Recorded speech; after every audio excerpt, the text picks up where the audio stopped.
नमस्कार जय जगन्नाथ दर्शक बंधु एसपी एस्ट्रोलॉजी ओडिशा चैनल में प्रसारित मासिक राशिफल कार्यक्रम को आपण स्वागत। दर्शक बंधु आज आम आलोचना करवा जे अक्टोबर 2025 रे केमिति रहिबो राशिचक्र अष्टम राशि बिच्छा राशि व्यक्तिविशेष मानक शुभाशुभ राशिफल विषय विस्तृत भाव आलोचना करवा प्रतिकार सहित किंतु ता पूर्व आपको एक अनुरोध जदि आप चैनल को प्रथम थर आसी तो भिडियोटी को लाइक करूँ शेयर करूँ और चैनल को सब्सक्राइब कर पाखे बेल आइकन को प्रेस करूँ।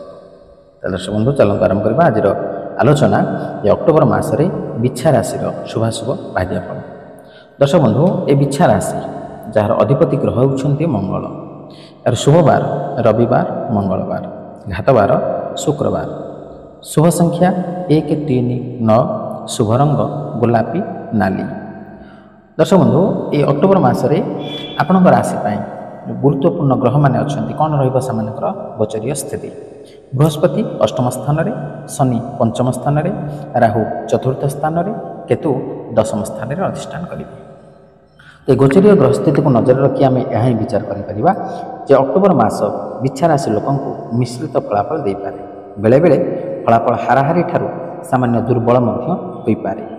यही मासर 17 तारीख पर्यंत सूर्य गोचर आपण लाभ घरे रहिबो एवं यह एक अनुकूल गोचर भाव में विवेचना करा जिवो। यही समय रे अक्टोबर 17 परे सूर्य आपण द्वादश घरे गोचर करिवे। यह सूर्य एक दुर्बल स्थिति हेबो। मंगल ग्रहंकर गोचर द्वादश घरे अक्टोबर 27 पर्यंत रहिबो एवं तापरे आपणकर प्रथम घरे हेबो। मंगल ग्रहंकर ये दुईटी गोचर अनुकूल विवेचना करा जाए नहीं तथापि जदि तुलना करा जाए अक्टोबर 27 पर समय टी भल हो। बुधंकर गोचर आपण लाभ घरे अक्टोबर 3 पर्यंत रहिबो जहाँ एक भल परिस्थिति अटे किंतु अक्टोबर 3 रु 24 मध्य बुध द्वादश घरे रहिबे एवं एठारे बुध एक दुर्बल अवस्था रे रहिबे। यह परे आपणकर प्रथम घरे गोचर करेंगे यह मध्य एक अनुकूल परिस्थिति हेब नहीं।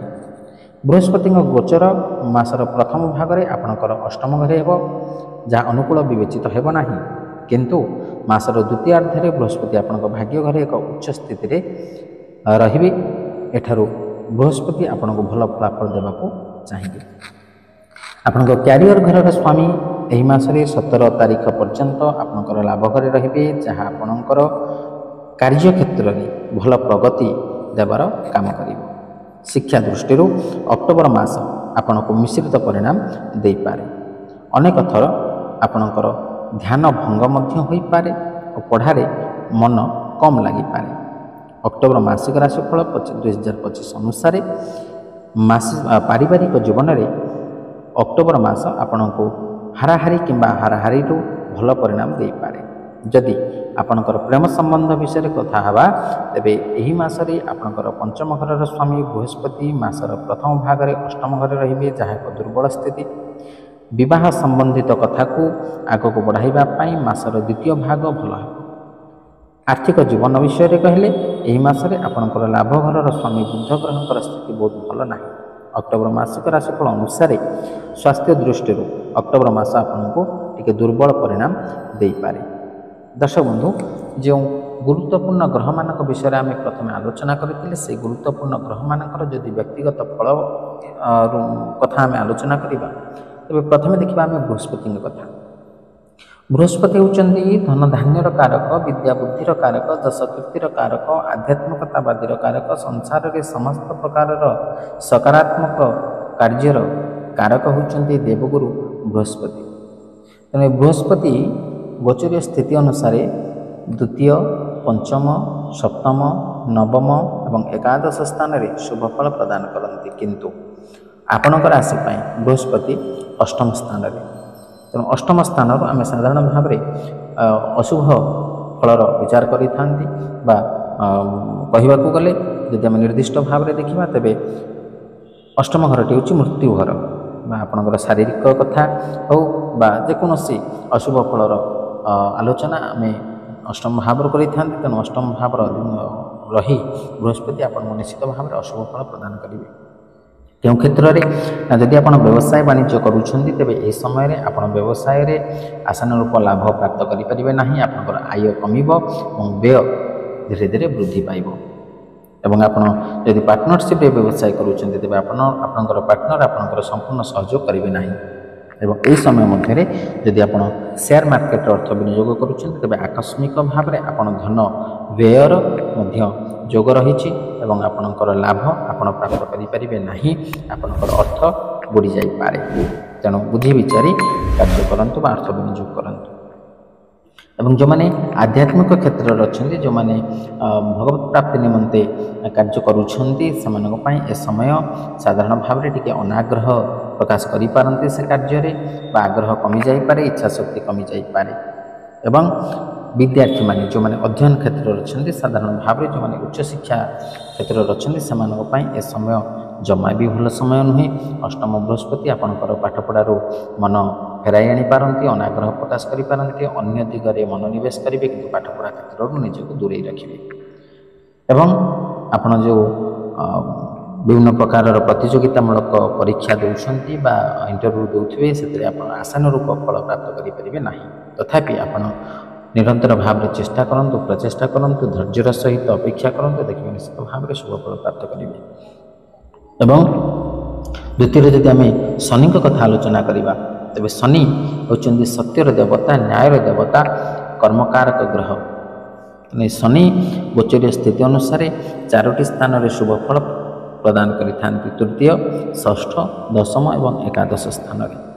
କିନ୍ତୁ ଆପଣଙ୍କ ରାଶି ପାଇଁ ଯେହେତୁ ଶନି ପଞ୍ଚମ ସ୍ଥାନରେ ଅଧିଷ୍ଠାନ କରୁଛନ୍ତି, ତେବେ ପଞ୍ଚମ ଶନି ଆପଣଙ୍କ ପାଇଁ ନିଶ୍ଚିତ ଭାବରେ ଅଶୁଭ ଫଳ ପ୍ରଦାୟକ ହେବେ। କେଉଁ କ୍ଷେତ୍ରରେ ନା ଯେହେତୁ ଶନି ହେଉଛନ୍ତି କର୍ମକାରକ ଗ୍ରହ, ତେଣୁ କର୍ମକ୍ଷେତ୍ରରେ ନିଶ୍ଚିତ ଭାବରେ ଆପଣ ବିଭିନ୍ନ ପ୍ରକାରର ସମସ୍ୟାର ସମ୍ମୁଖୀନ ହୋଇପାରନ୍ତି। ବିଶେଷ କରି ଯଦି ଆପଣ କର୍ମକ୍ଷେତ୍ରରେ ଅଛନ୍ତି ତେବେ ଆପଣଙ୍କର କାର୍ଯ୍ୟଦକ୍ଷତାକୁ ଆପଣଙ୍କର ଉଚ୍ଚପଦସ୍ଥ କର୍ମଚାରୀମାନେ ଅନୁଭବ କରିନପାରି ଆପଣଙ୍କୁ ବିଭିନ୍ନ କ୍ଷେତ୍ରରେ ପ୍ରତି ମୁହୂର୍ତ୍ତରେ ଆପଣଙ୍କୁ ସମସ୍ୟାର ସମ୍ମୁଖୀନ କରାଇବେ। ଏବଂ ଯେକୌଣସି କ୍ଷେତ୍ରରେ ଆପଣ କାର୍ଯ୍ୟ କରିବାକୁ ଚାହୁଁଥିବେ, ସେ କ୍ଷେତ୍ରରେ କିଛି ନା କିଛି ସମସ୍ୟା ଉପୁଜିବ। ଏବଂ ଆପଣ କର୍ମକ୍ଷେତ୍ରରେ ପରିବର୍ତ୍ତନର ଯୋଗ ମଧ୍ୟ ରହିଅଛି। ଯେଉଁମାନେ ନୂତନ ଭାବରେ କର୍ମପ୍ରାପ୍ତି କରିବା ପାଇଁ ଚେଷ୍ଟା କରୁଛନ୍ତି ବା ଆବେଦନ କରୁଛନ୍ତି, ସେମାନଙ୍କ ପାଇଁ ମଧ୍ୟ ସମୟ ପ୍ରତିକୂଳତା ଦେଇ ଗତି କରିବ। ଆପଣଙ୍କର ଚେଷ୍ଟା ଏବଂ ପ୍ରଚେଷ୍ଟା ଜାରି ରଖନ୍ତୁ ଏବଂ ବିଫଳତାକୁ ଆପଣ ସଫଳତାର ଚାବିକାଠି କରି ଆଗକୁ ବଢ଼ନ୍ତୁ, ଦେଖିବେ ନିଶ୍ଚିତ ଭାବରେ ସଫଳତା ପ୍ରାପ୍ତ କରିବେ। ବିଳମ୍ବ ହୋଇପାରେ କିନ୍ତୁ ନିଶ୍ଚିତ ଭାବରେ ସଫଳତା ଆପଣ ରହିବେ। ଯଦି ଆପଣ ସତ୍ ମାର୍ଗରେ ଥିବେ, ସତ୍ ଉପାୟ ଅବଲମ୍ବନ କରୁଥିବେ, ତେବେ ନିଶ୍ଚିତ ଭାବରେ ଶନି ଆପଣଙ୍କୁ ଶୁଭ ଫଳ ପ୍ରଦାନ କରିବେ। ଏବଂ ବିଶେଷ ଭାବରେ ଶନି ଯେଉଁ ପଞ୍ଚମ ଭାବରେ ରହିଛନ୍ତି, ପଞ୍ଚମ ଭାବରୁ ଆମେ ସାଧାରଣ ଭାବରେ ସନ୍ତାନ ସନ୍ତତିଙ୍କର ବିଚାର କରିଥାନ୍ତି। ତେଣୁ ସନ୍ତାନ ସନ୍ତତି ଘରେ ଶନି ଅଧିଷ୍ଠାନ କରିଥିବାରୁ ସାଧାରଣ ଭାବରେ ଯେଉଁମାନେ ବିବାହିତ ବା ଯେଉଁମାନେ ସନ୍ତାନ ସନ୍ତତିର ପିତାମାତା, ସେମାନଙ୍କ ପାଇଁ ସନ୍ତାନ ଜନିତ କଷ୍ଟ ମଧ୍ୟ ଉପୁଜିପାରେ। ତେଣୁ ଆପଣ ସତର୍କତା ଅବଲମ୍ବନ କରନ୍ତୁ ଆପଣ ସନ୍ତାନ ସନ୍ତତିକୁ ନେଇ। ଦର୍ଶକ ବନ୍ଧୁ, ଯେଉଁ ଶୁଭ ଏବଂ ଅଶୁଭ ଫଳ କଥା ଆମେ ଆଲୋଚନା କଲେ, ସେ ଅଶୁଭ ଫଳକୁ ପରିତ୍ୟାଗ କରି ଶୁଭ ଫଳ ପ୍ରାପ୍ତ କରିବା ପାଇଁ ଆମେ କେତେ ଗୁଡ଼ିଏ ପ୍ରତିକାର ବିଷୟରେ ମଧ୍ୟ ଆଲୋଚନା କରିବା। ସେ ପ୍ରତିକାର ଗୁଡ଼ିକ ହେଉଛି, ଆପଣ ମାତା ବଗଳାମୁଖୀଙ୍କୁ ଦର୍ଶନ କରନ୍ତୁ ବା ପୂଜା ଅର୍ଚ୍ଚନା କରନ୍ତୁ। ସୋମବାର ଦିନ ଶିବଙ୍କୁ ଦର୍ଶନ କରନ୍ତୁ ବା ଆପଣଙ୍କର ନାମ ଏବଂ ରାଶିରେ ଗଙ୍ଗାଜଳ ହେଉ ବା କ୍ଷୀର ହେଉ ଲାଗି କରନ୍ତୁ, କିମ୍ବା ହନୁମାନ ଚାଳିଶା ପାଠ କରନ୍ତୁ ବା ହନୁମାନଙ୍କୁ ଦର୍ଶନ କରନ୍ତୁ ମଙ୍ଗଳବାର ଏବଂ ଶନିବାର। କିମ୍ବା ଆପଣ ପ୍ରତ୍ୟେକ ମଙ୍ଗଳବାର ଦିନ ହନୁମାନ ମନ୍ଦିରରେ ନାଲି ରଙ୍ଗର ମିଠା ଭୋଗ କରନ୍ତୁ ଓ ପ୍ରସାଦ ଲୋକଙ୍କ ମଧ୍ୟରେ ବାଣ୍ଟି ଦିଅନ୍ତୁ, ଦେଖିବେ ନିଶ୍ଚିତ ଭାବରେ ଶୁଭ ଫଳ ପ୍ରାପ୍ତ କରିବେ। ତାହେଲେ ଦର୍ଶକ ବନ୍ଧୁ, ଆଶା କରି ଭିଡ଼ିଓଟି ଭଲ ଲାଗିଥିବ। ଯଦି ଭଲ ଲାଗିଛି ଭିଡ଼ିଓଟିକୁ ଲାଇକ୍ କରନ୍ତୁ, ସେୟାର କରନ୍ତୁ ଏବଂ ଆପଣଙ୍କର ସୁଚିନ୍ତିତ ମତାମତ ଦେବାକୁ ଜମାଇ ଭୁଲନ୍ତୁ।